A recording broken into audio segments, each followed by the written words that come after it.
So you want to learn how to draw rocks? Well, it's a good thing you clicked on this video. Today I will be doing my best to show you some fairly easy ways to create rocks in pixel art. But before we start drawing, I would just like to say that a lot of the concepts and ways of approaching rocks in this video are not my original idea.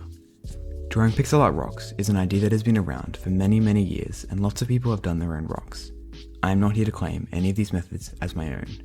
The purpose of this video is for me to teach these styles to as many people as I can, with no intention of claiming credit for them.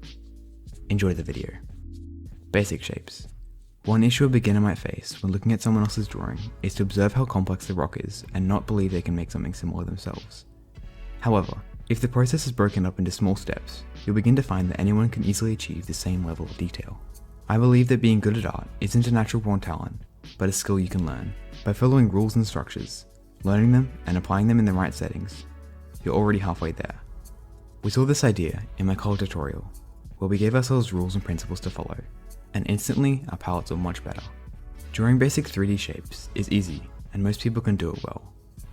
If we break up the rock formations into their common shapes, the process looks much less intimidating. Here we have some rocks made out of cylinders, with flat circles on the top of each stone. The next are more rectangular, inspired by a cube. Finally, there are some more jagged ones. I started with the basic shapes, using only 3 colors.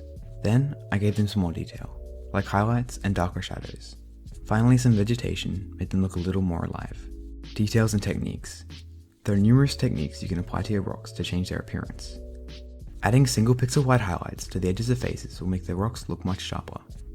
Anti-aliasing, or selecting a value between 2 face values, will result in a softer look. Something I did in my shipping container video was add a shadow below my highlights. This makes the faces of the rocks look concave or curved inwards. Like all the techniques shown in this video, it is optional. Cracks can be a nice addition to rocks, making them look jagged and rough. Some surface imperfections can be a nice addition to flat faces. Moss is always great and can make your setting feel much more inviting. Step-by-step example. So now I'll show you the process of actually drawing a rock. Step 1. Using a thicker brush size, sketch out the main surfaces of your rock. This is the part where you have the most creative license, conceptualizing a pleasing shape for your boulder. Step 2. Due to our thick brush, the rock will look sketchy and unrefined.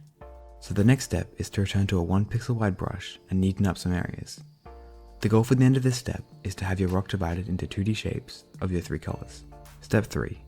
Add some highlights in a lighter color with some edge lighting and face lighting. Step 4. Use a dark color to add more detail to the shadows and add some cracks in the light faces.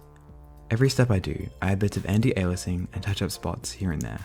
A lot of the detail in a pixel art rock are the pixels you place when you work on bigger steps. Step 5. It's moss time. The aim of this step is to replace some of the greys with green. In Aseprite, you can use a shade brush to replace only a specific grey with a specific green. The reason this is important is because you want to match up the brightness of your moss colours with your rock colours to preserve shading. Step 6. Add little tufts of grass around the place. And you're done. Of course, this is just one way of making a rock. Plenty of other styles exist out there. Thanks for watching this video. I hope it helped. See you in the next one.